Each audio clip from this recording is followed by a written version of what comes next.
Okay, oh, whoops. Is it not? Oh, there it goes. Ladies and gentlemen, welcome to another live stream here on the Bow Wow Bill Facebook, X at Bow Wow Bill. Make sure you follow me on there and on the YouTube channel too. And I'm joined today with my good buddy. What's up, Heather? Hello, hello. Hello. And I woke up with a little bit, I hope it's allergies. That's what I'm hoping, but I'm a little spacey today. So forgive me, you guys, if I just stare off in this. No. I'll try and grab you and like bring you Yeah. back. Yeah, cool. And Heather and I recently we taught a NePoPo Gold class, and dude, that was awesome. That was so much fun. I'm excited to teach more with you because, I mean, your property it's just stunning. So his property is this like beautiful wooded area. And then the backdrop is just this like cascade rock cliff of mountain. It's stunning. It's truly stunning. Like you could just stand out in your training field all day and just have a great time. I do stand out there, and I thank God. And it's Easter week, so I'm celebrating God this week. And then yeah, it's a perfect dog area too. We got an indoor space to train dogs, and then we have a field that we can set up. We set up some track lines. We did some man trailing, and then across the street there, I got about 90 acres in just the forested area. We're talking about doing an event, not necessarily NePoPo, but it's more of like I call it roughing it with your dog, or roughing it weekend, RUFFIN, where we camp with the dog, or we'll talk about some first aid. We're still kind of noodling it out. So if you guys are interested, I'm sure I'll post that information about our event and a couple other quick housekeeping tasks. If you guys like what I do, please consider supporting me on Patreon. I'll put a link to my Patreon down below. And Heather, what we're going to be talking about today, Heather has started a Patreon too, you guys, and I'll post a link to her Patreon. Your Patreon is not live. Is that what you were saying? It's not live. I have about 6 collections that I want to already be fully prepared by the time I launch it. So that there's already content, and then I have a rolling schedule for every month. There's going to be a new collection that's added to the Patreon with a different topic, and I have all of 2025 planned out, so it should be fun. Beautiful. Excuse me. And then let me show your Patreon. This is going to be her Patreon here. Canine Advocate LLC. I put a link to her Patreon down below. And then my Patreon. Oh, dude, I wonder if I can do them at the same time. I can. Ooh. How about that? Fancy. So we are going to be talking today about service dogs. Yes. Yeah. And we're going to talk about kind of when service dog training goes wrong and people are kind of screwing it up for others. Yes, they are. Yeah. And when it goes wrong, it goes really wrong. You know, there's people that can get bit. There's people that, I mean, there's especially on airline flights, not just in the general public when we're accessing private businesses, but a lot of people are trying to fly with their dogs. I get it. You get a free ticket for your dog. And I know that people love their companions, but the purpose of this live stream with you is to help educate people on the amount of work that it goes into training a service dog. And I just don't think that people are aware that how long the process is. And hopefully when they see it, then hopefully people will think twice if they don't have a service dog, that they don't screw it up for others, and don't bring on a dog that can also detriment the legit service dogs. Absolutely. Right? And there's, one of the most common comments I get when I'm traveling with my service dog is, wow, I can't believe how well behaved he is. And it guts me every time. The amount of workers, TSA agents, flight attendants, people in airports who see my dog and are amazed that he can safely enter an airport, that I can take all of his gear off and we can go through the scanner, that, he knows how to back into a little aisle on the flight, that he can carry things for me. And it's one of those things that this isn't even just like the gold standard. This is the bare minimum that a service animal should be able to do in order to go onto an airline. There shouldn't be a need to make special accommodations for traveling with your dog. And, I travel with a pretty big service dog, which is unfortunate. And the next pup that I'll be rearing will be a little bit smaller, because it does help to have a slightly smaller dog. But in order to take your dog into a public space, especially something as crowded and important as an airplane, it's really critical that your dog is well prepared, that they know what to do. I'm putting the finishing touches on my second service dog right now. He's about to transition into his new home.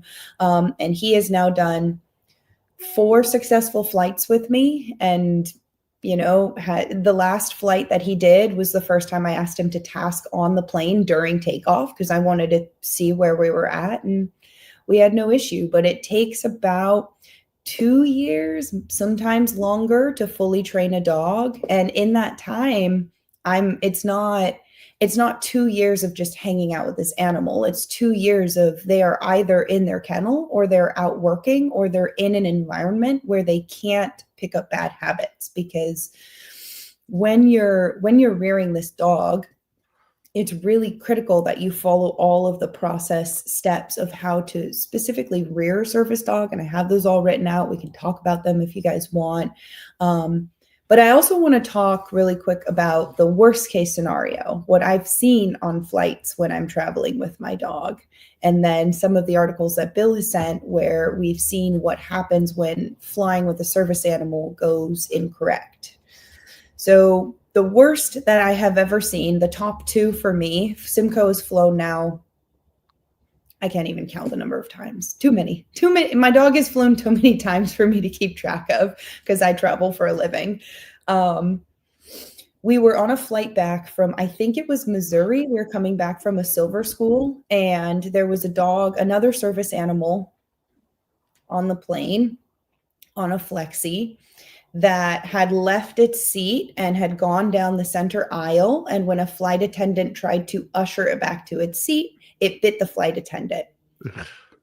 Then when they got the dog back to its seat, it bit the dude sitting directly next to the dog. So there were 2 bite incidents that happened on this flight. And as we landed, the flight attendants attempted to detain this woman and her dog up at the front of the cabin. And this dog would just keep zinging down the aisles on its flexi, charged me and Simcoe, and I used my backpack to defend the dog. And thankfully, it was a narrow aisle, so I was able to successfully defend my dog from getting bit, which there has been several bite attempts in my travels with Simcoe. He has been nearly bitten by many, many, many vested dogs in airports and on flights. While they were detaining this woman and her dog, she is screaming. They're just that we're, taking away her rights. And clearly this woman has never read ADA law, because a dog biting a person is like written into the ADA law. That is not an acceptable service animal. And it was wild. And the flight attendants even pulled me aside after the flight, and they're like, "Thank you for having a real dog." I'm like, "You're welcome." This should be the standard, that we have dogs that can handle this. So that was the worst case scenario that I've seen. And then that was on the dog side. On the human side, as a service dog handler, I was sat next to a gentleman who was very clearly from the beginning not interested in being next to my dog. I offered to move. And the flight attendants offered to move him as well. And he was like, "No, I paid first class. I'm going to sit here." And I'm like, "Cool. I also paid first class. I'm also sitting here." I'm not going to go demote myself when we both spent the same amount on a ticket. And I typically will either buy 2 seats or I will pay more, even though I don't need to, just so Simcoe has extra room. So I'm not taking up someone else's space. I'm very strategic about my seats on a flight. And if I can't get the seat I want, I don't take that flight. I book another one, and it's sometimes double the cost. But I do that so that I'm not impeding those around me. But this gentleman, even though there was an empty seat between us, was very concerned with Simcoe. So, Simcoe was very much tucked in front of me, didn't move. It was a 6.5-hour flight. I think it was a red eye coming across the States. And at one point, while Simcoe was curled up sleeping, he started dreaming. And in his dreams, he started doing the little feet movements as he curled up, and his tail started wagging in his sleep. And when his tail started wagging in his sleep, it touched this gentleman's foot, and he kicked my dog. Just straight launched a kick right into his butt and started screaming. My dog jumped. I looked at him. The flight attendant who was sitting next to us saw this whole thing. It was like, it was wild. It was wild. I couldn't believe this man kicked my dog. And he was like, he was going to poop on me. And I was like, he's dreaming. He was asleep and you kicked him. Now, my dog is a saint, and he has been trained to handle a lot of the stupidity of our world. So he just kind of assumed that he needed more space and just kind of scooched his butt over.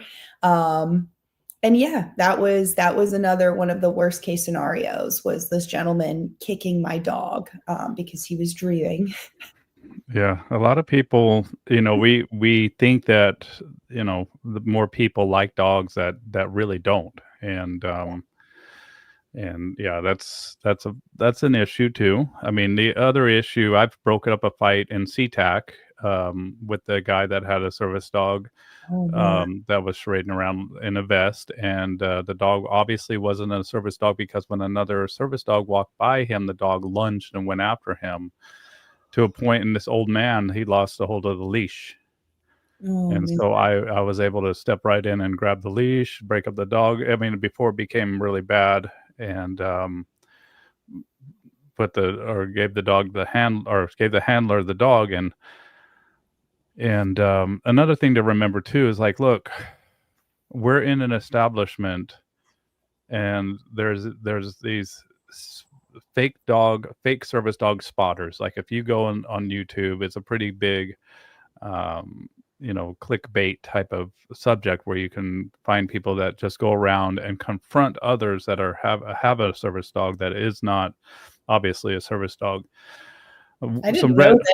I want to click on this. This sounds hilarious. Well, it is. I mean, but the thing is that you are asking for trouble by doing that, because it's not your job, especially in a private establishment. You do not work for that establishment, so it's your job to call somebody over that works for the establishment, if that's something that you want to do, to alert them that that this dog shouldn't be in there. A lot of times the employees and managers and whatnot, and I've done this before, is it helped that I was wearing a Bow Wow Bill dog training vest. And I let the manager know, hey, look, that's not a service dog, because obviously they're barking in the produce section.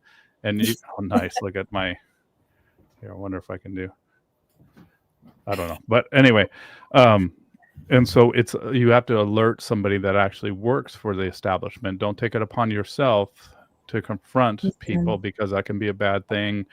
I mean, obviously, if the dog is going after your dog, then you can absolutely let them know, hey, look, get away from me. And I mean, what are some things that can happen if your dog gets attacked while he's on duty? So it could be career ending. It could mean that, however much money you spend, which the typical service animal, if you are going to purchase a fully finished service animal, you're looking at $35,000 to upwards of $55,000. If not more. Yeah, or more, depending on the dog, depending on the alert. All of that training is gone. And what could happen is, depending on the event itself, let's say it is a pretty severe mauling that happens, your dog gets really injured while he's vested. What can happen in the brain is what's called a single learning event. And a single learning event is where we have a PTSD essentially that's created in our brain, where the trauma of the event will now always be in your brain, and there is no undoing it. And anything that comes near that event, so putting the vest on, going into a public space, seeing another dog, seeing that same type of dog in that space, could trigger that fight or flight response in your dog's brain, and essentially the dog is then ruined. So that is the worst case scenario. Your dog could also be injured. You could be injured trying to break up the fight. Depending on the state that you are in, if you injure the other dog that is attacking your dog, you could also be liable to a lawsuit. And that's depending on the travel. There's so many things that could go wrong. Let's say there's a dog fight and the other handler tries to pull their dog out and there's a redirection from your dog accidentally. Then there's another form of a lawsuit. Your dog can never work again because now they have a bite on their record. It's all bad. All of those things could happen, and typically do, which is why when I fly with my dog or when I travel with my dog into public spaces, I am hyper alert to these fake service dogs. And one of the tasks that my dog is trained to do is alert to the proximity of another dog. And he is a very quiet, subtle alert so that I can look and immediately see if this is a dog I need to be worried about, if I need to change his position, change my position to get out of that area. That's something that I taught him outside of task work for, because I'm a board and train trainer. And so I'm constantly working with aggressive dogs. And so Simcoe is essentially my head on a swivel when I'm out in public spaces working with dangerous dogs. He'll give me a proximity alert if there's another dog that enters the sphere. But it ended up being a very useful, unfortunately, a useful task as a service dog when we're traveling together. Careful, honey, you're moving the table. Well, and also the Thanks, bud. thing that I hear always, especially pertaining to flying with dogs. I mean, in when we're working with service dogs in the general public, then you have the ADA questions, which are two questions that they can ask. What are the two questions that ADA can? Is that a service dog? And what task can that dog perform? Right, and that they've Or been what trained. task does that dog perform? They can't ask you to prove the task. They can't ask you where the dog was trained. They can't ask you what your disability is, which, I do, because what Simcoe does is medical alert. Typically, I don't, there's like these stereotypes of what people think a disabled person should look like, which is just a whole other gross topic. But that is also a comment that I get frequently when I'm traveling with my dog, is that I don't look disabled enough to have a dog. Yeah, Which, and that's silent disabilities, we call it, where it's yes. not obvious, right? And one of them, especially for like agoraphobia and like medical alert dogs, which I believe Simcoe is for you, where it's not obvious. Like, and let's go back. Like the original purpose of these dogs was aiding blind, right? Where we see a dog, and the reason why it falls under the ADA is it's like a medical device. Exactly, right? it is. It's medical equipment. Your It's dog medical is medical equipment at that point, and you can't be denied access to your medical equipment That's right. anywhere. And the thing is that on airlines, if we look at the ADA, doesn't necessarily govern the flights, right? No, the American. I asked if it about service dogs on flights, and the ADA does not directly apply to airline travel with service animals. Instead, the Air Carrier Access Act (ACAA) governs airline service animal policies, right? And so they have a little bit more leeway with what they can ask and about the flight, and that's where it's also where we're starting to see a lot more stipulations about issues that they're having, and especially issues like I have an issue that I can share right now that happened literally 2 days ago, where a flight was diverted from I think it was from Provo, flying from Provo, Utah to Dallas, Texas. Here, I can zoom in on this. And while they were en route, they had to make an emergency landing in Colorado Springs because a dog bit a kid, and bit the kid severe enough that the kid required medical assistance, medical needs. So they needed to call an ambulance and transport the kids. So this is something that has happened just or day before yesterday, or 3 days ago. Yeah. And think about that. You're going to Dallas, Texas, and now everybody has been disrupted. Right now, we're in a city that wasn't your destination. What if We you're have going to a funeral or something really important, a wedding, like a moment you can never get back? Yep. DO2 form as well. Oh Yeah, yeah. so yeah, I was gonna say, so the form that, like, when you're traveling with a service animal, depending on the airline, there's different forms that they might have you submit or just bring on you. I will also say, for the public, there is no such thing as a service dog registry. It does not exist. Anything you see that says register your service dog here, click here, become a service dog, like whatever, it's all fake. It's all a money grab. There is no service dog registry. There is no registering a service animal. However, when you fly with an animal, if your flight falls under the category of one of these airlines, you'll have to submit what's called a DOT form, a Department of Transportation service animal form. And in that form, it's going to say, the important part here that I love, if you scroll down, is the service animal task training right there on C and D, where you have to claim, I attest that this animal has been individually trained to perform a task or assist with a disability.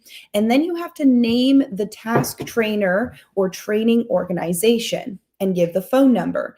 Same thing with the trained to behave in a public setting.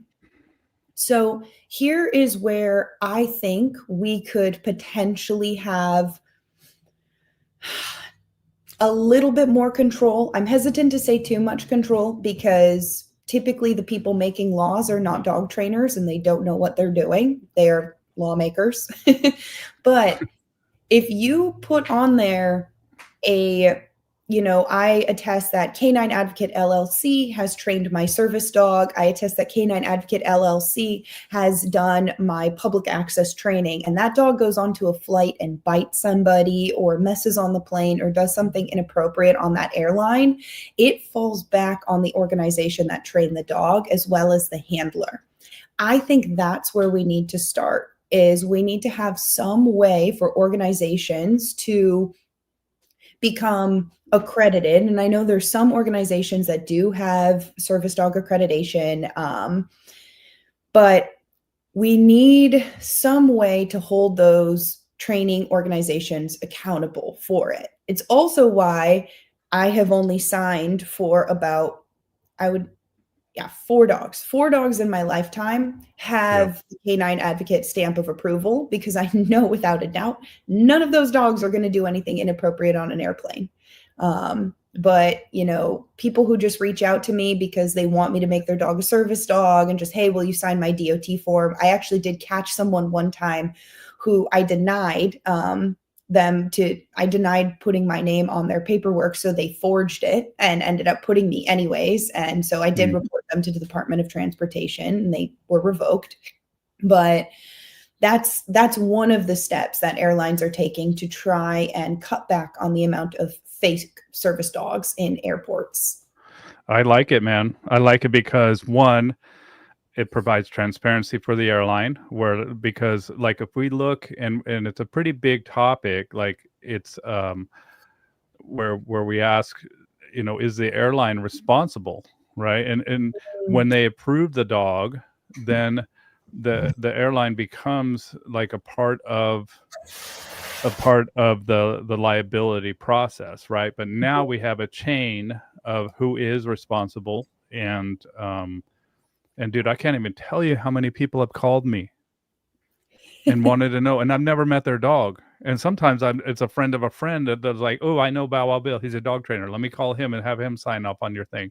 Dude, I've never signed off on it. I mean, there's 2 service dogs out there right now. And I actually have a service dog coming to me at the end of the month that I'll be training until August. So I'll have this dog until August, and it's going to be an ESA.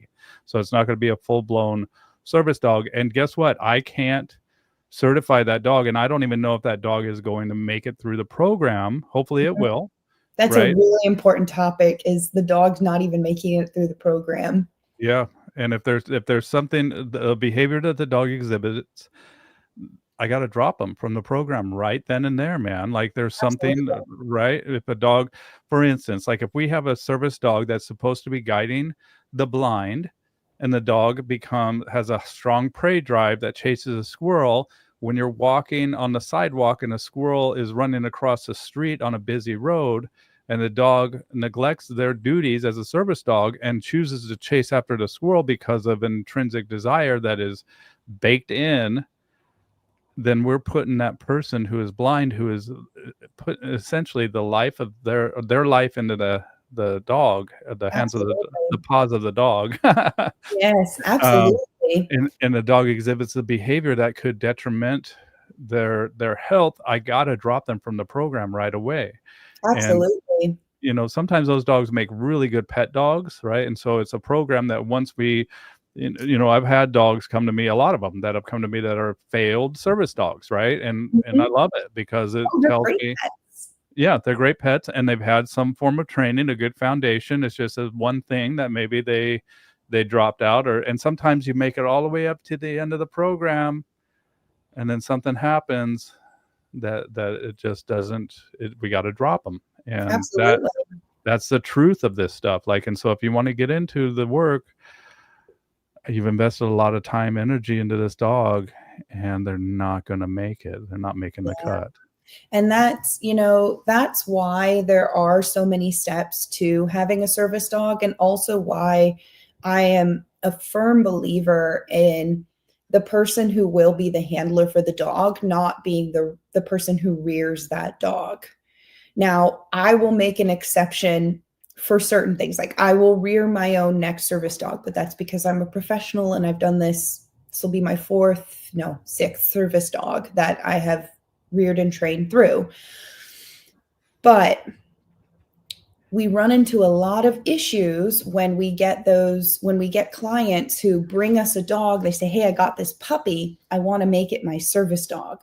And one of the big issues we have with that is we have to consider the fact that this dog not only needs to task for you, but you need to live with this dog too. This dog needs to be a dog that you can just exist with outside of them tasking, which means you have to be very selective about the amount of control you put on the dog as the handler in the beginning. A great example is the little service dog I'm raising, Wallace. He just started transitioning for one weekend a month. He goes and he lives with his handler as a pet dog only, not as a Okay. service dog. She's not allowed to task with him yet. Just exist with him and just do the basically management, like house management, him living around her cats, where his place cot is, where his kennel is, loading and unloading into the car, walking on the treadmill, just very basic pet dog, like an extreme version of a pet dog management routine. Now, the reason we need this dog to be raised elsewhere and not raised with his handler is, let's say, for example, as I'm raising this puppy, he runs and he jumps onto my kitchen table. Well, I know this dog someday is going to do medical alert. And I know that he needs to do an emergency EpiPen medical retrieval. If that EpiPen is on my dining room table, he needs to throw caution to the wind and jump onto the table. So if, as a baby dog, I punish him for that moment, I say, "Don't jump on my dining room table because it's annoying and I'm eating," I am now ruining a future task.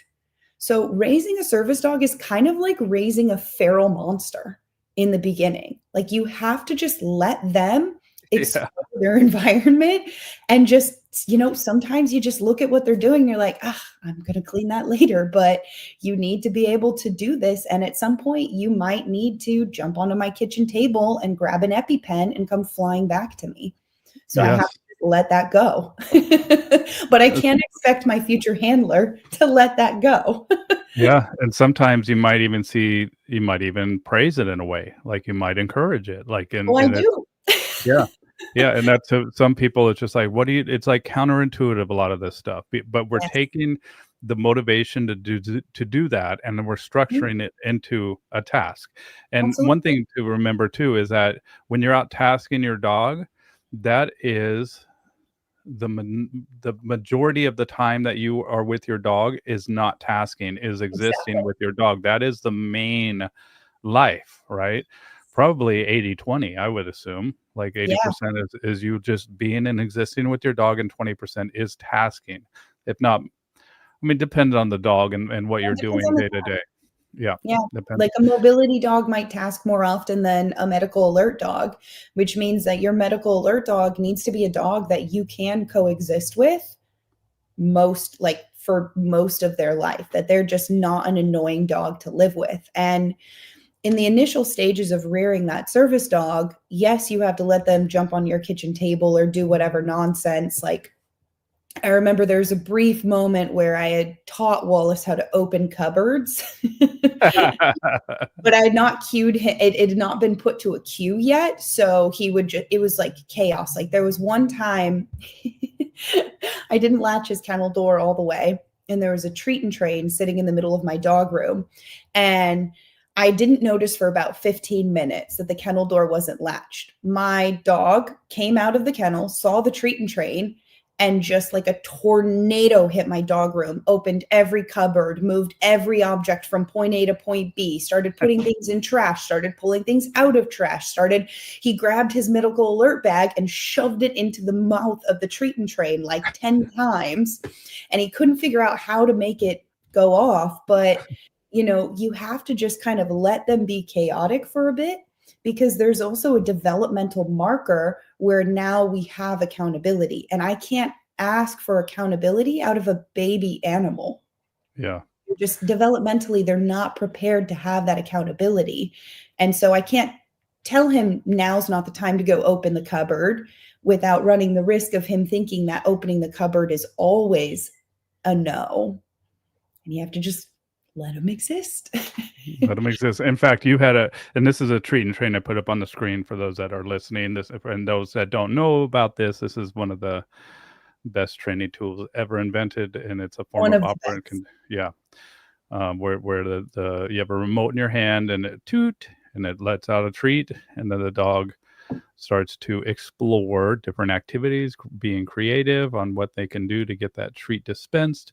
And I think I remember you watched a camera that was set up in your dog room, and it's fascinating to watch what the dog will do to try to get that thing to activate. And so Absolutely. it's actually very cool as dog professionals. I love it when I just watch dogs, right? And that's something that toot. That's funny. Yes. That's what Bart says, so I've Yeah. taken it. Toot.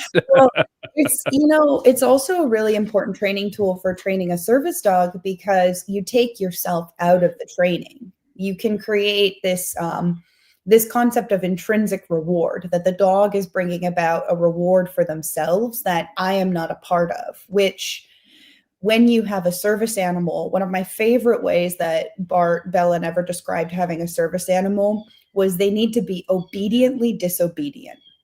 Ooh, I love that. I Yes. love that because it's so true. You need to be obediently disobedient. And what I mean by that is your dog needs to listen when you tell them to do something, but they also need to be prepared to have their handler push back against some of their tasks. Like a medical alert is a great example where the handler's like, I feel fine. Leave me alone. Stop bringing me the medicine bag. Stop barking. Stop telling me to lie down.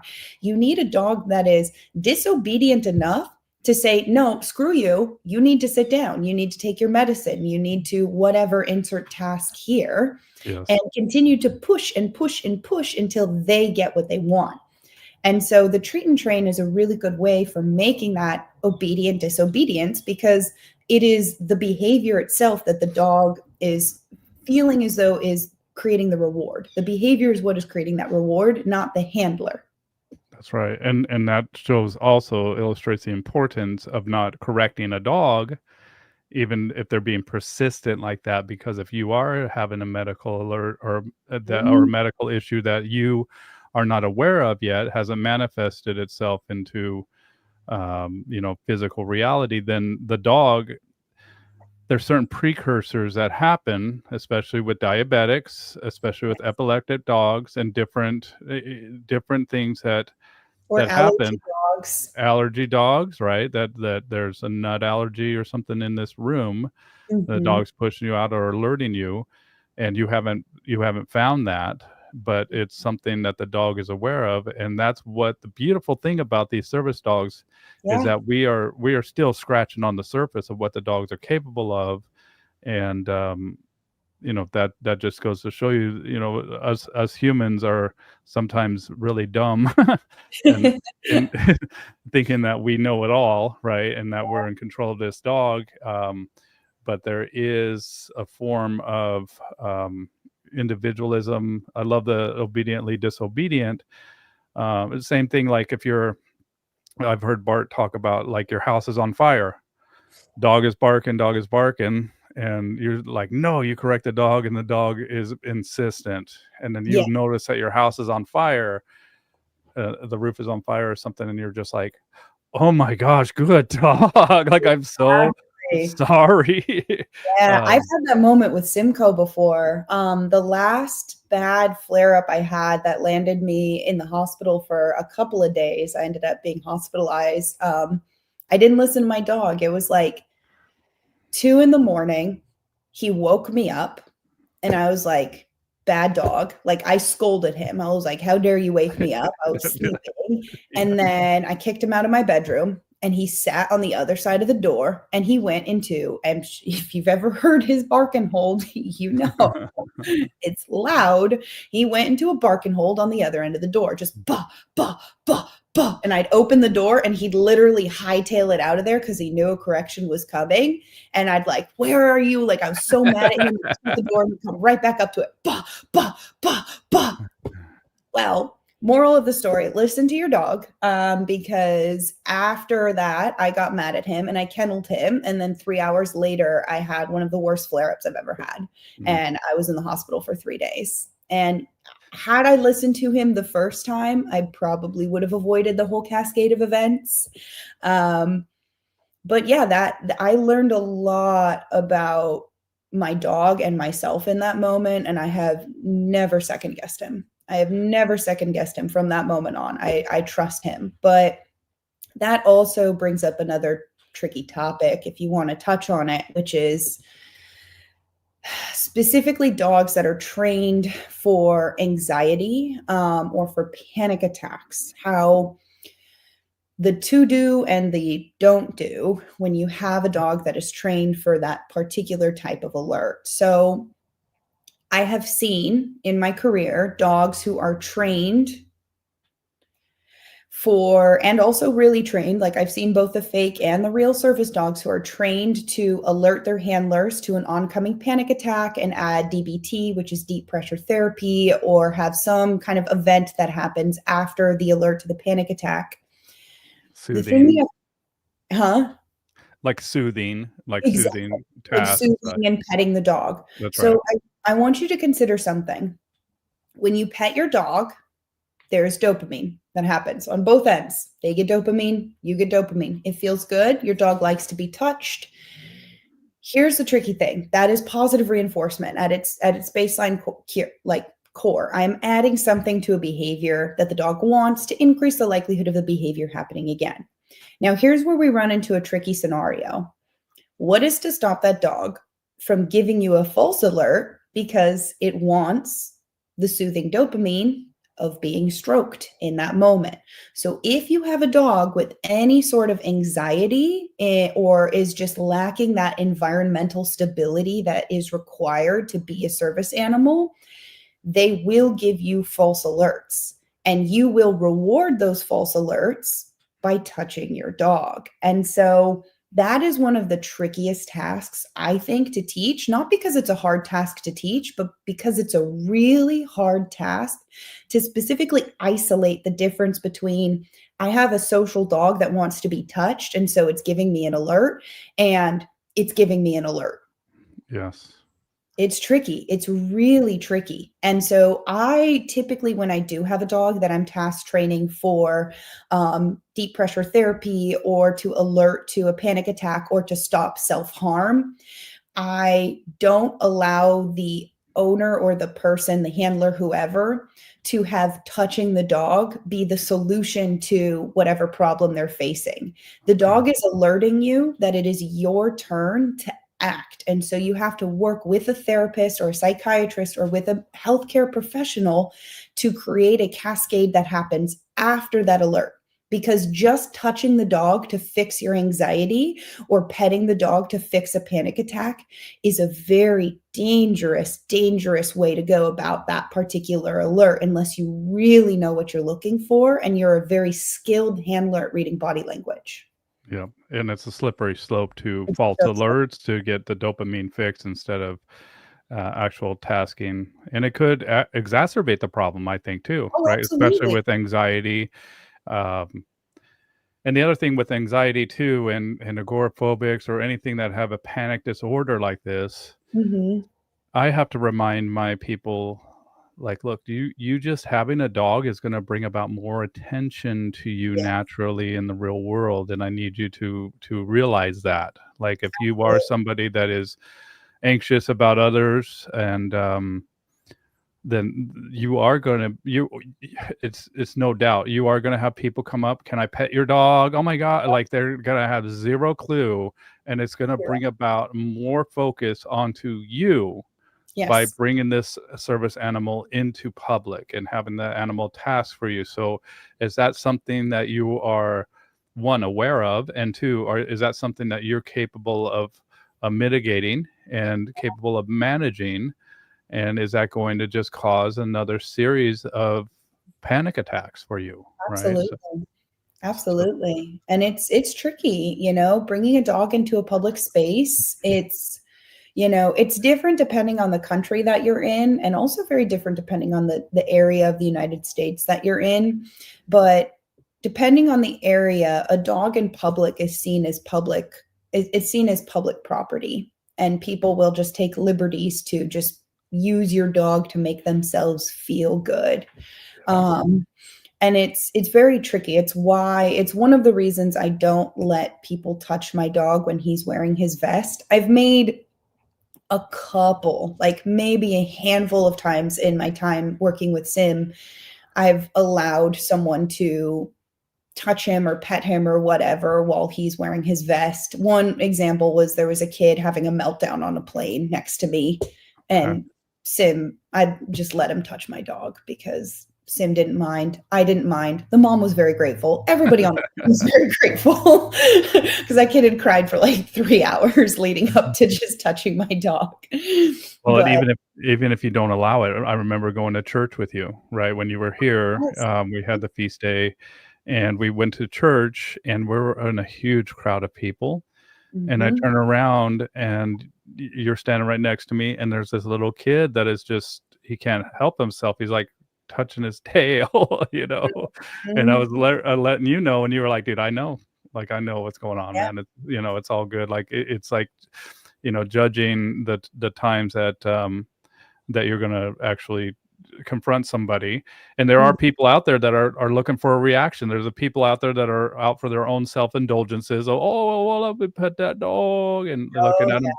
But there's also people that are gonna, try to get that dog to respond. It's like this is just a weird world we live in, and there's weird people out there, and there's good and bad people out there, and you have to know that this is going to make you a little bit of a target, just having a dog in areas like that where you're going to be tested. And if you don't have the mental fortitude to, yeah. so I'm so spacey today, or the emotional bandwidth to deal with that stuff, then maybe you might think twice about a service animal, Absolutely.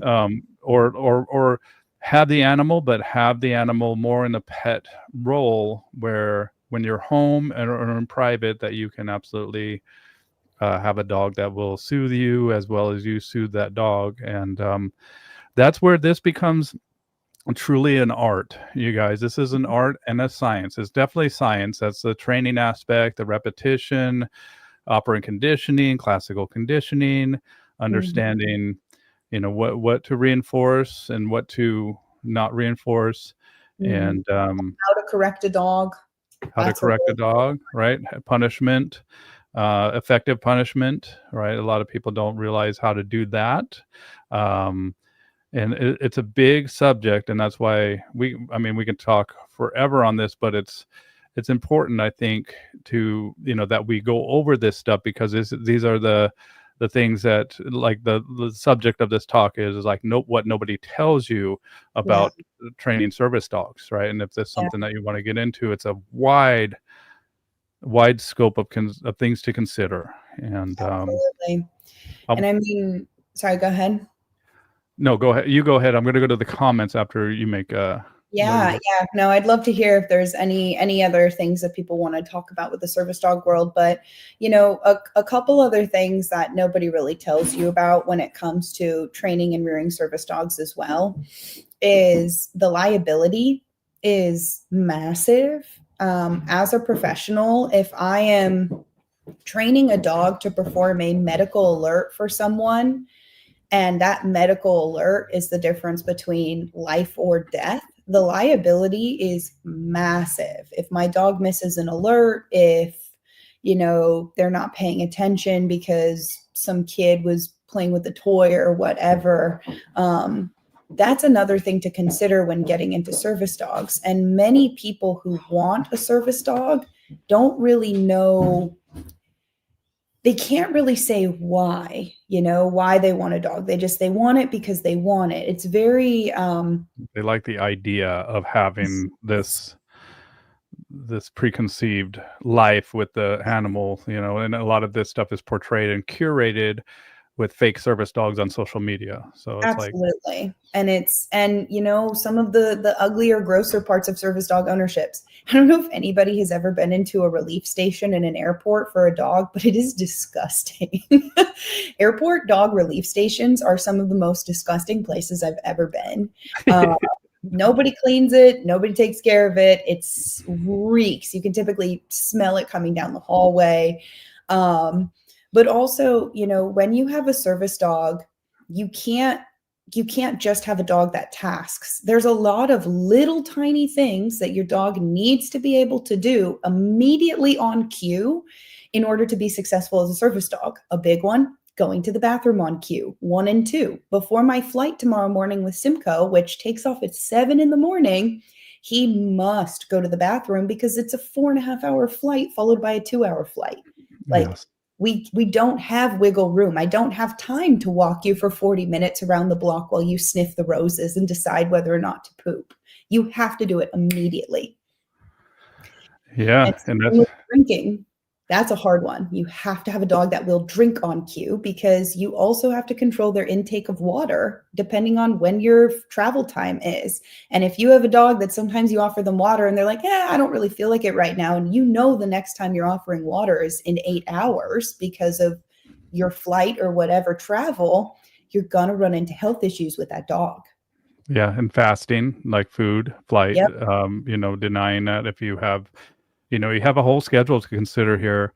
And you got absolutely. to remember too, like, I can't find the article, but I know that there was a plane taken down because a dog diarrheaed all up the aisle, right? Mm, And so it creates a biohazard, and it's not just affecting you, but it's affecting everybody around you. And who knows what's going on in other people's lives? Like Heather was saying, what if you're attending a funeral? What if there's an emergency medical situation mhm. that you need to get there, and you took the next Yep, flight out, and now you're diverted because a dog shit on the plane? exactly. Um, and some of these alerts are literally life and death, Yeah, right? And so there's a heaviness that goes with the responsibility of the task of the dog, but also you as a professional training the animal to do it. It needs to happen. It's a matter of life and death.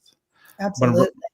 I'm gonna run to the comments, and if you guys have any questions or anything, type them in the comments, and I'll have brief periods where I go there. Let's shout out to Mom.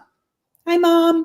Hi, Did the Mom. service dog you're working with, did that come from her? 'Cause she was saying she was going to send you a service dog. From Lori? Yeah. Maybe. Okay. Well, if not, you have another one coming your way. We I were don't talking know. about it the other day of sending you another. Yeah, yeah, I don't know. No, I don't no, I don't think it's her. No, no, this Okay, is a well, different family, and yeah, this isn't her. Like, I'm thinking, Wait a second, no," but I've done Zoom calls with the family to get them prepared for this, but, yeah, bring it on up. yeah, Um, Nelson Hodges, man, love you, Nelson. This is one of the OGs in the dog world, and, I wanna do another live stream with him. The demand for service dogs is greater than those able. absolutely. Making a real legit service dog, like, I'm about to put the finishing touches on this one that I'm sending away. It took the full 2 years, and I got to say, it was brutal. And coming toward the end of it, I'm already considering the next. Yeah, it's it But sucks sometimes, but it's worth it, and, this makes me think of when you start to limit the tools that you can use, it oh, literally jeopardizes the amount of dogs that can be trained, because when you absolutely. start to understand the benefits and disadvantages of using just one particular system, like positive reinforcement, like, Yes. for instance, in Europe, you cannot use aversives with training service dogs, and guess what happened? Like, the waiting list of the service dog has quadrupled, like, the people that are getting these dogs, and now we don't have any way of showing them boundaries of, like, don't run on that train track, don't get like, there's ways that you can train a dog effectively, and that one of the advantages of using negative reinforcement, positive punishment, negative punishment is the time that it takes us to train the dog, And and the actual accuracy of the dog after the fact. If you don't have a way to communicate a little more, a little less, like perfect or you must, like those are important words you have to be able to communicate to your dog. And I say communicate, but I don't mean verbally. I mean, your dog must understand certain tools, certain communication tools, and what to do with that information and how to turn that into a behavior or stop a behavior. yes, and it's a must, especially what we were just talking about with the life and death situation. The must key must be present. Like, the dog knows that they must do this, and Yes, and must then grab that EpiPen. yeah, and that's where we get into the obediently disobedient. Like, I must do this, even though you're saying no, even though I'm getting a correction. I Yeah, know that I must do this, and it's not a verbal command or anything like that. It's the dog inherently and knowing without a doubt what their job is, right? yeah. And we could even take it a slightly deeper level there and talk about if you don't train a dog, if in the training phases of working with your dog, you don't teach them that pressure is an opportunity for reward, pressure will be up to their interpretation. And most of the times, they will, if they've never seen pressure turn into something good, they assume pressure is bad. And so any form of pressure could become positive punishment to the dog. And so, what I mean by that is, let's say I have a little puppy and I teach that puppy from a very little age. I put it on a harness and I'm just doing drag recalls where there's a slight bungee or tension on the back of the harness. The dog has to pull into the harness to get to me, the reward, and then I release that pressure. That is negative reinforcement or NePoPo, depending on if I'm having a secondary reinforcer. But in that moment, in the dog's brain, he feels resistance, he feels pressure environmentally around him, and he is working through that pressure to get a reward. If you have a dog that has never seen that picture, then the actual pressure of the world, let's say the first time you recall your dog and there is a barking dog in the field next to you, that's pressure. That's Yep. the same as a resistance band on that harness. If that dog sees that pressure and doesn't know that that could be an opportunity for reward, if he just fights through it to get to the reward itself, they will shut down. They will see that pressure, and that stimuli stacking could turn into the dog interpreting that environmental pressure as positive punishment, and our dog shuts down. Yes. Or runs away or does a behavior that is not conducive with the tasks that we want him to have, right? Exactly. There's a number of things that can happen, but that's why it's important to generalize Mhm. to exist in the real world, right? And just like the dog, we're doing some pressure with the animal that we might be inflicting ourselves, Mhm. but pressure is part of life. Yeah, Pressure, discomfort pressure's is, everywhere.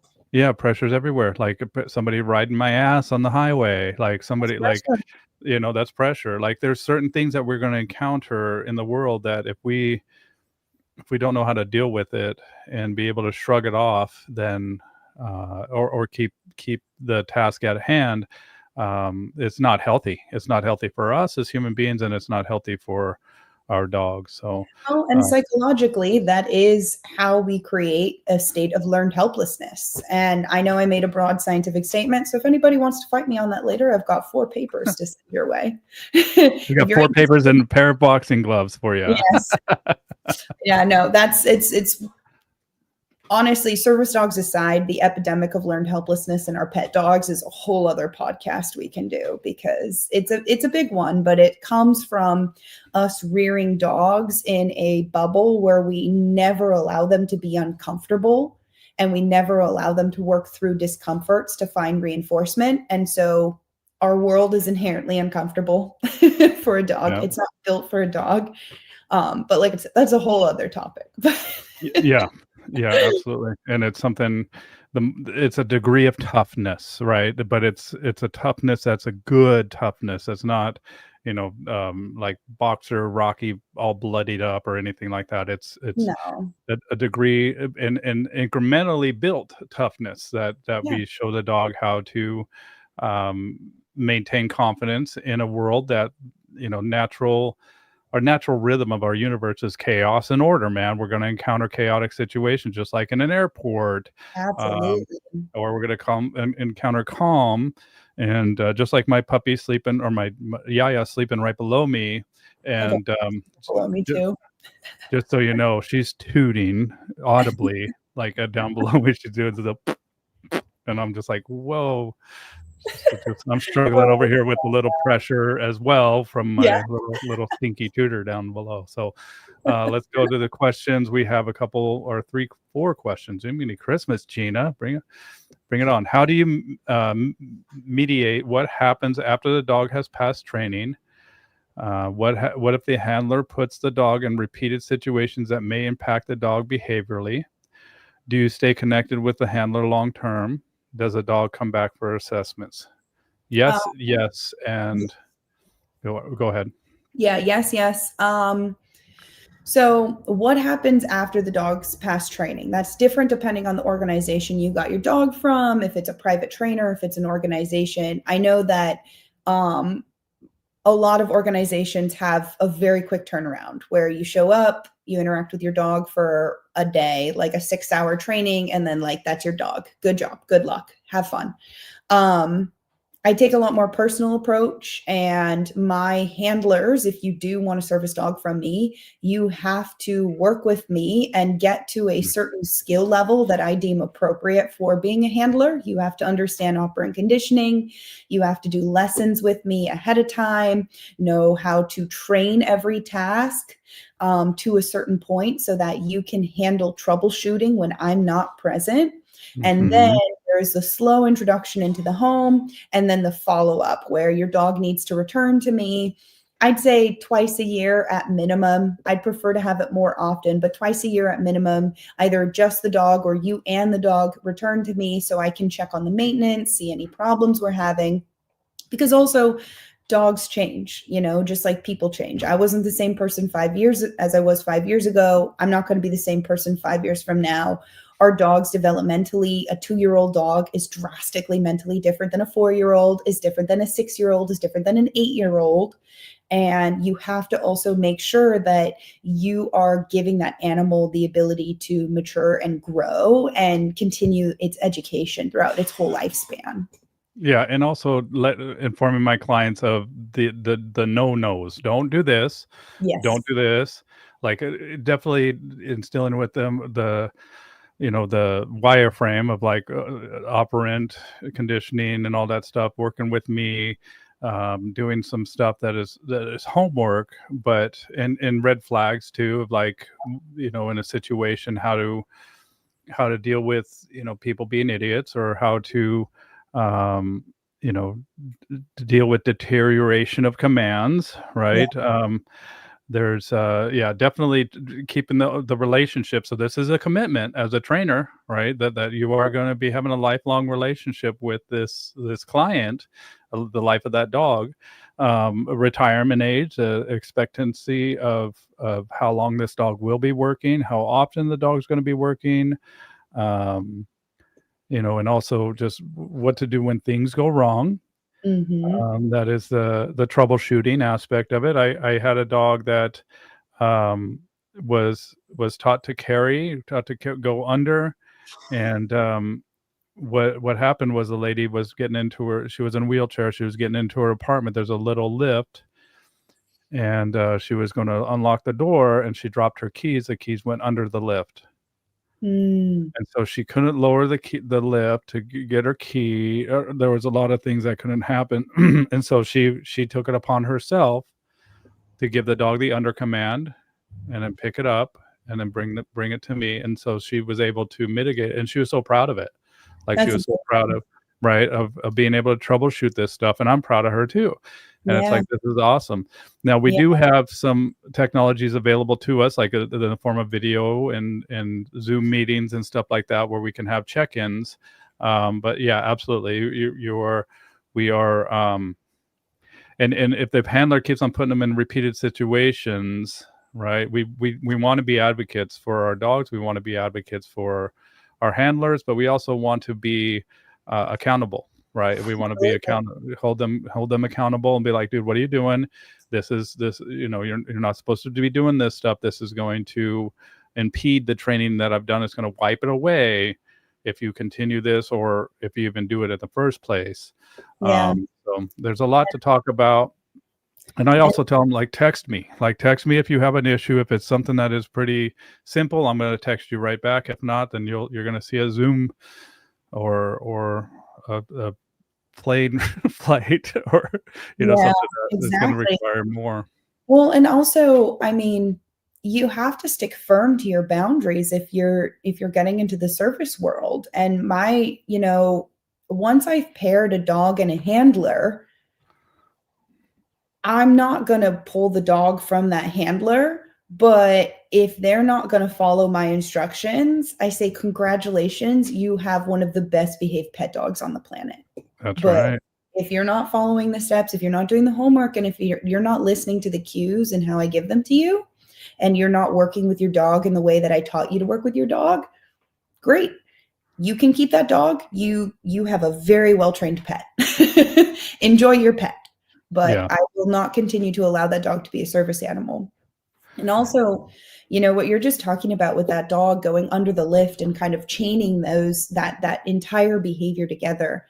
I think that's something else we don't talk about a lot in the service dog world, the difference between teaching a task and teaching communication, right? Like, a task is go retrieve that one medical bag. That's a task. Or open that door, or help me get up, right? Now, tasks are important, and it's important to have tasks in your dog training. But I think that what we could do is we could push the service dog industry to the next level. And instead of training tasks, we could teach communication to our dogs. So, yes, Simcoe could go retrieve that one medical bag every time he knows that cue, he will go get it. That is his cue. However, the way that I train my dogs is in the case of changing medical situations, like, medical disabilities do have a tendency to change with us, right? Like, if depending on the disability and depending on the problems that you're facing, if they're degenerative, there's a good chance that just teaching a one size fits all task isn't actually going to be as helpful as teaching a dog a system of communication so that you can fluidly change and alter your tasks as they need to be altered for your disability.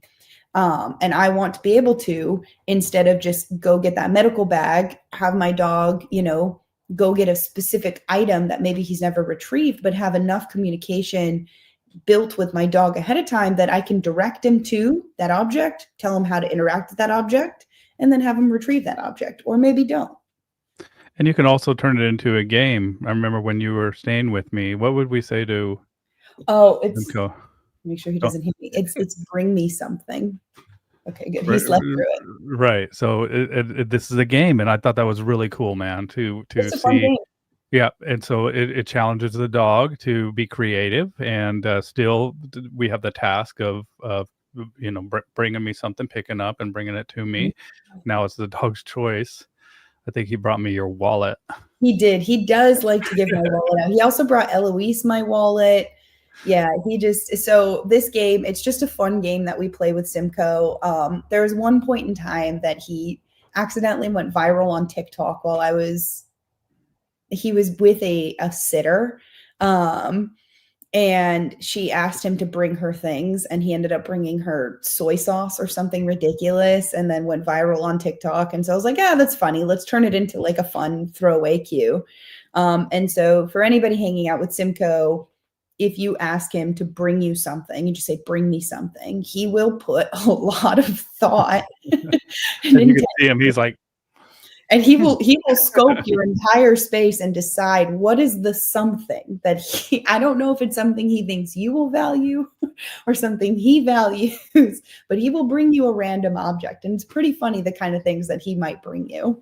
yeah, shout out to Simcoe, dude. I love your dang dog, man. And my wife dude, my wife loves him. She's like, oh my Oh, God. maybe you need a Simcoe puppy in a couple of months when we breed Uh, him. Yeah. yeah, not a couple months, but I do definitely need a Simcoe puppy. I definitely want to do more of this service dog work. It's just right up my alley, especially with the scent detection and Yeah. you know, The geeking bitch out that on we're something. breeding him to is titled a nose work as well. So it's we're gonna make some pretty cool pups. I'm really excited. We're hopefully gonna keep a couple puppies back and turn them into some service dog or dual purpose dogs with that. So it should be a lot of fun. But if because he's 7 now. So I anticipate him retiring at age 9, Okay. potentially sooner because of his TPLO, which means I need to start training my next dog now. Yep. Now, does Simcoe, of course, I mean, I know the answer to this. And just like we don't want dogs to develop bad habits, like I remember when you coming over here, my dogs are barkers, Uh-huh. and I was going to put them in Wallace in the dog room, but Mhm. because my dogs have a habit of barking, you were like, I can't do that because I don't want the reflective influence from your dogs to influence him. And so when you do train the next service dog, we get to have a reflective influence from Simcoe Absolutely. to model behavior to help that dog to understand to a degree what's expected of them. Absolutely. Dogs are masters at kind of copy the leader. So they have, many mammals have what's called mirror neurons. And it is a specific way in which our brain will see a behavior and then try and mimic that behavior. Yes. Um, and it's actually a really important task. There was one service dog that I was helping put a finishing task on. It was similar as a medical alert bag that the dog needed to retrieve. The dog was using its eyes, not its nose, but it was also a very competitive dog. And so one of the ways that I helped this dog get to the next level where she would then, put her nose down and use her nose to find that medical alert bag is if I gave the cue to go retrieve the bag, I would do this in the dark. I'd give her the cue to go retrieve the bag in a dark room.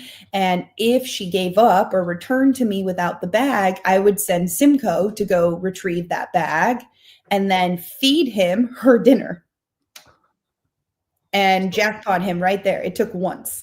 It took once for that dog to say, "Oh hell no," before she understood the game, and that's courtesy of mirror neurons and having an intelligent dog. That wouldn't work for every dog, but that was the particular kicker that worked really well for this dog. Yep. It's FOMO. FOMO is a real thing, even with dogs, man. Fear of Oh missing yeah. out.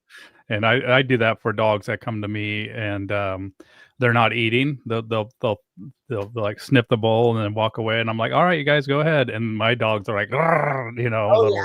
That's devil. one of Simcoe's favorite assisting tasks. That Yeah, he's like, that dog's okay, dinner for me. Well, no problem.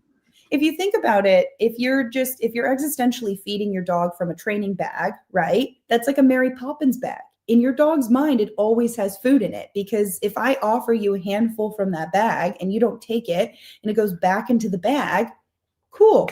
I will get an opportunity for that later.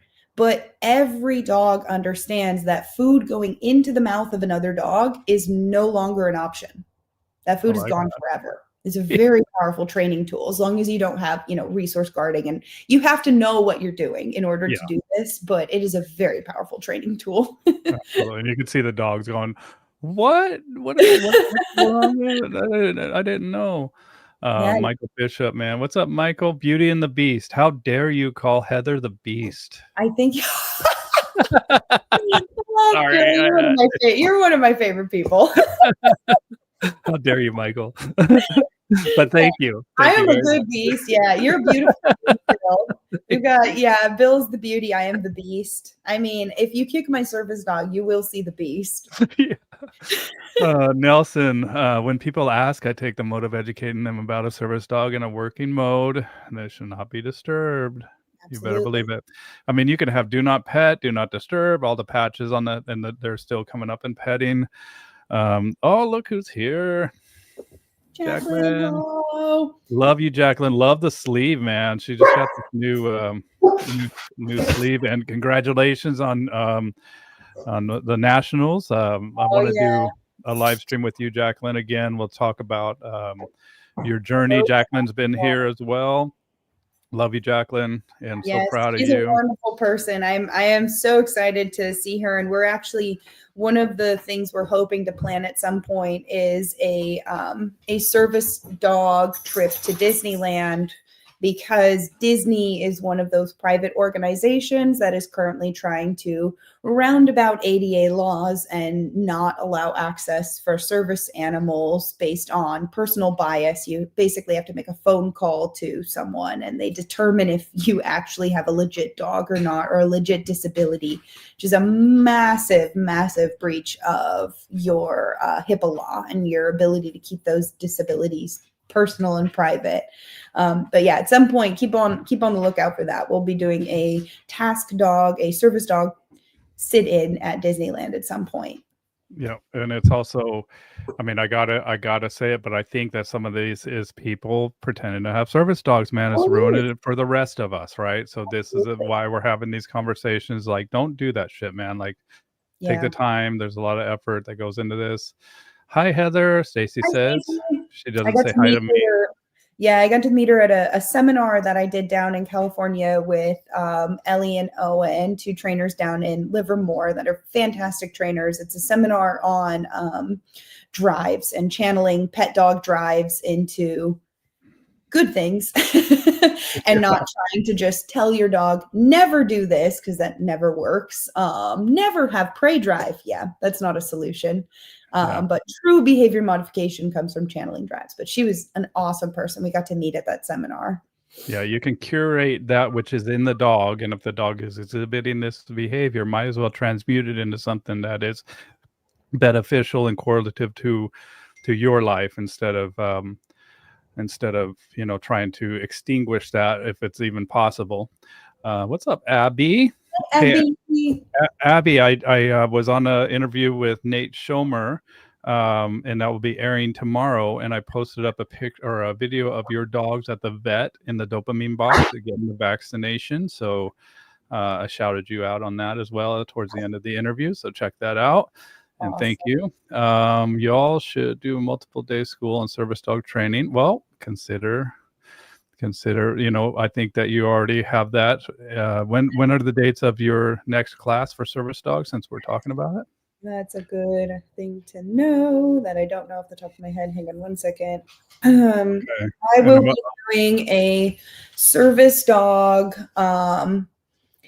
seminar / workshop on May 17th in Portland, Oregon. It will be specifically about task training. So we're going to run through, I have a whole list of tasks that we're going to be teaching these dogs. If you're interested in coming to that workshop, it will be in Portland, Oregon, May 17th. Let me know ahead of time because there's homework you must do so that your dog can come prepared to actually do those tasks on that day. But Beautiful. So, and then we'll be doing more of these too. And I want to have, see you, Nelson's got to run. Love you, buddy. Let's chat. I gotta have, we gotta have one here. We gotta want to have one here at my place too. You know, absolutely. Come back to your place anytime. That's great. You're welcome. So I'll be there. One thing you regretted or wish you did differently when training the most recent service animal, and one thing you would 100% do again. From Ellie. My most recent service animal, so he's a naturally very social dog. Wallace is like probably one of the most social butterflies that has ever flown. Dogs, people, animals, anything. He loves everything and everyone. I anticipated that he would be going into the home of his future handler as an only dog. And so I didn't do a lot of prep for having him be essentially in a handler's home with a pet dog potentially there as well. And so I would have done a little bit of different kind of organization of how I allowed him to interact with certain dogs in my home. Because that is now something that it's just, it's a fix. I'm fixing it now, but that's not something that I had anticipated. And now for future service dogs that I'm training and rearing, I will just expect them to potentially also have a pet dog in that same home that is not being held to the same standard, which is a very different way that you go about training that dog to interact with you in that home. Okay. Yeah. And then, yeah, great question. And then something that you would do 100% again. I'll go with that one. Like I trained a Marine Corps dog. It was a bulldog. I guess he was super famous. He had his own little uniform and everything. And what they wanted was, well, first off, they wanted him to stand on a pedestal, which was easy when they were doing, I don't know, a presentation or roll call or whatever, but they wanted him to salute. That's cute. And so I took Omar von Mueller helped me with this. I took a little piece of Scotch tape and put it on his eyebrow, and the dog started to scratch it off. Oh, I love it. So I cued that, and then I taught him how to hold it up there. So the dog would go up there, and he would do one of these. I mean, he was a bulldog, so it was like this. But I love that. Yeah, that's something I definitely would do again. I like it when we have to noodle things out, when we have to kind of think of like, how would I do that? Right. Yeah. And that as a professional is your ability to draw back on a eclectic knowledge base to be able to, figure out how you would do this. I remember in NePoPo class, Bart was like, how would we cue a shake off? Right. Right. And then he would go around and ask people, how would you do this? Right. And so, and that's the importance of operant conditioning, right? Operant and, showing the dog that this behavior, when repeated, is going to get you paid. Absolutely. I think the two that I will always do for any service dog is picking up their leash and putting it back in my hand, because sometimes my hands are full and I just don't want to bend over a billion times a day. And then the other one is I taught Wallace how to wipe off his paws when he comes in. So if you put basically a towel on the ground and cue it by standing on the corner of the towel, he will wipe really vigorously until his paws are clean and dry, which he's a white dog and he loves mud. So that's one that I would definitely do again. But I think ultimately the 100% for any service dog is teaching not only a hold, but different types of hold. Having the dog understand the difference between you're carrying a backpack, which might weigh 15 pounds if I have a big dog, and holding that with a big grip and holding it so that it's not going to drop it or drag it on the ground, versus like, I need my dog to pick up a coin off the ground or a piece of paper or a letter or something that he can't puncture or shred with his teeth, or opening up a plastic baggie. That's one that Ellie is working on with her dog. So like, send a video. I want to see it. So having the ability to fine tune not only a hold, but the type of hold the dog is able to do with its teeth is really critical. Yep. And that's, that's something. Do you have a different, I mean, the dog kind of has to differentiate themselves, Yeah. right? Otherwise, I mean, you would have, I'm just trying to think it out too, is like,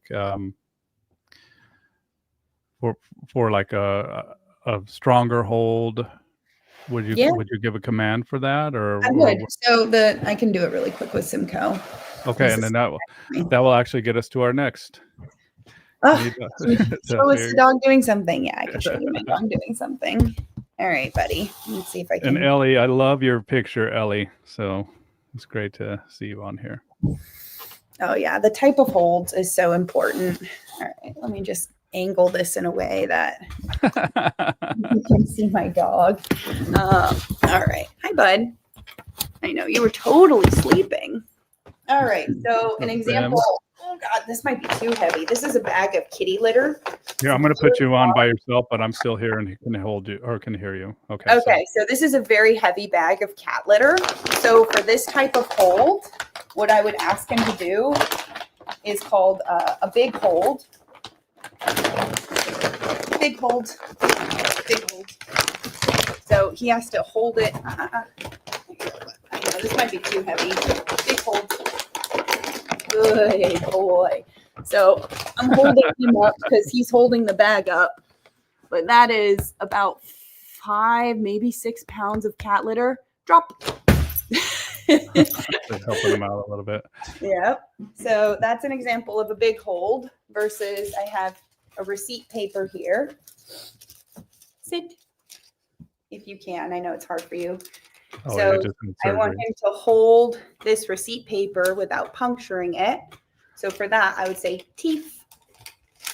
And you can see he's holding it with the very tip of his teeth.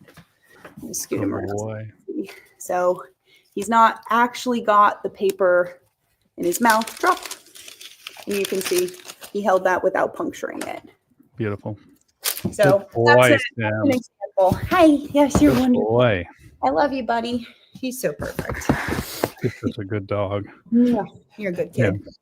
So that's an example of the different types of hold, is the big hold versus the teeth, which means like a little hold, or just anything like, you can hold a pen. Just, it doesn't really matter what I put in his mouth. He will hold it. Drop. Good boy. Good boy, Sim. Well, and look through your topics there too, because I want to make sure that we touch on everything. There is one more don't do that I would like to, call out into the world before I have to get going, because I do have to leave at 12:30. Okay. And this is one that, might make a couple people angry, but we are talking about the don't do's when flying with a service dog. Sport dog trainers, sport dog handlers. I understand that trials happen all across the country, and I understand that trials sometimes happen where it's more convenient for you to fly with a dog. However, I don't want to see your sport dog become a miraculously overnight service dog when you have a trial a couple states over and you need to get to that trial. That is something that I do see, and I don't like it for a lot of reasons. I recognize that a lot of these sport dogs have better obedience than a lot of the fake service dogs. However, you're not advocating for the industry as a whole when you're doing that. You're not advocating for the people like me who do fly with a service dog. Now, that being said, my dog does do sport work as an outlet. That is a genetic outlet that he needs to have in order to exist as a calm Dutch Shepherd in a service environment. But that's something that I just wanted to call out because I see it often, and I think it's really gross when sport dog trainers do that, when their dog is all of a sudden a service dog because their trial just so happens to be a couple states over and it's more convenient to fly. Yeah, it's taken advantage of, and a disservice to the real service dogs out there. It And then is. I wanted to touch on, so there's a lot of changes coming to the airline industry when flying with your dog, kind of dovetailing on that. And so service dogs and ESAs. So service dogs are not the same as emotional support animals, and now the emotional support animals are um, emotional support animals are now generally considered pets and are going to require kennels. Good. Okay, and depending on the size of the dog, you might have to fly under the cabin, and then we go through. There are some charges that are happening that are a little bit more. Rabies requirement, August 24th. So we have to show the proof of vaccinations. Another thing, I don't know if it's listed on here, but they are limiting the dog that are allowed in the cabins. So for somebody like me who does not have a service dog, but I do fly with my dogs quite often, and they're smaller, so I can have them in a soft kennel. And I'll actually put up a picture of the kennel that I use, but they're only allowing in some flights, some airlines, only one dog in the cabin where there used to be three dogs. And so you got to make sure to call ahead of time to ensure that somebody else hasn't reserved a dog for that flight that you're on, and not just flight that you're on, but also flight coming home. So not just going there, but coming back as well. And so that's a lot of changes are happening, you guys, and so just be mindful of that if you do choose to travel with your dog. And I've flown with dogs in the cabin. I've flown with dogs underneath, and there's certain times of years, there's certain breeds that you have to be mindful about, especially when you go under the cabin Yeah. in the summertime, especially. So, and one of the things that I do recommend, this is for the smaller dogs under 20 pounds. As you can see right here, it has this is the cabin, or the soft carrier that I use for my dogs. I like it because you can smush up, if you look on the end here, you kind of smush up the ends and put it underneath the seat. And this is and not only that, but this is it attaches to your bag as well, which is pretty cool. I love that. Yeah, Yep. and I also fly with pet dogs in cabin often as well, in a carrier. And if you're interested in understanding the process, what that looks like, what to do ahead of time, just reach out to me or Bill, and we can talk to you guys about what the requirements are. Because one that a lot of people don't realize is that, and this is again one of the things that needs to change, but hopefully it will change in a good way, is it is up to whoever is checking your dog in to decide if they think that carrier or that dog is the appropriate size. And so I've flown with, there's one little pet dog in particular. Her name is Pua. I love her. She comes up to camp often. She's a little French bulldog, fits great in a little carrier under the seat. And I trained her to go into the carrier, turn around and lie down, because they might ask, can your dog turn around in that carrier? That's one of the things they might want to see. But even with flying with her multiple times, there's been times that one particular flight attendant is like, no. They just decide, and they do have that power. That's the crazy thing, is currently, because there are no hard set laws or regulations that everybody is aware of, one flight attendant can look at the dog in your carrier and say, no, and just deny you access, even if you flew there with that dog in that carrier. So just be prepared for that. That's also something that could happen. Yep, and the dog should remain in the carrier even if you're in the cabin at all times. Absolutely. One of the best compliments that I've gotten many times is like, "Oh, I didn't even realize you had a dog." Exactly. That's my favorite compliment when I'm flying with a dog in a carrier or with my service dog. Like we were out at lunch the other day and afterwards we sat up and left and the waitress was like, I didn't even know you had a dog under there. That's the point. That should be absolutely something that you hear with the service dog. The dog Yes, should be a device and not an attraction. Okay. exactly. Well, Exactly. ladies and gentlemen, let's wrap this up. Heather's got an appointment, and so do I. Thank you very much for watching. Consider supporting both of us on Patreon. And what's the best way for people to get a hold of you, Heather? The best way is email. Let me throw it up here. And same thing with me. You can email me. You can message me on YouTube, X, or Facebook. And if you're not following me on X or Facebook, please consider doing so. And then I'll put up Heather's. Whoops. I clicked on it. It's sending you an email now. Hold on. Let me see if I can. Perfect. Yeah. Anybody who knows me knows that I'm horrible at responding to text messages. Don't text me, please. I will never respond. Email me. You can reach out to me on Instagram as well. I'm at Canine Advocate Heather, or emails the best way to get a hold of me. And then soon that Patreon, I'm hoping to launch it at the start of next month. So hopefully May 1st, we have our exciting first launch date. I might launch it earlier and I'll let you guys know if I launch it earlier, but there's going to be a lot of really good content on there, as well as coaching opportunities and different chats. Like I'll have a chat group running specifically to talk about the latest science in dog training and understanding how to read a neuroscience paper, specifically in relation to like e-collars, dogs learning, critical periods, all of that. So a lot of cool stuff coming. Kashi's here. So shout out to Kashi. Thank you for staying up all night and watching us, buddy. We love you. Watch the entire replay. Yep, the entire replay will be available on all the platforms, YouTube, Facebook, and X. Thank you all for being here.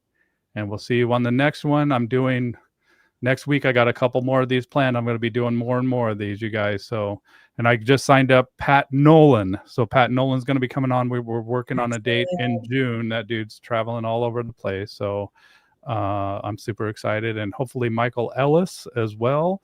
I just did a live stream with Nate Schomer. And I got to introduce you, Heather, to Nate, because he's a wonderful guy. He's got over 500,000 followers on YouTube. And doing wonderful things. So I'll introduce you after this conversation. Let's say goodbye to everybody here. Bye, everybody.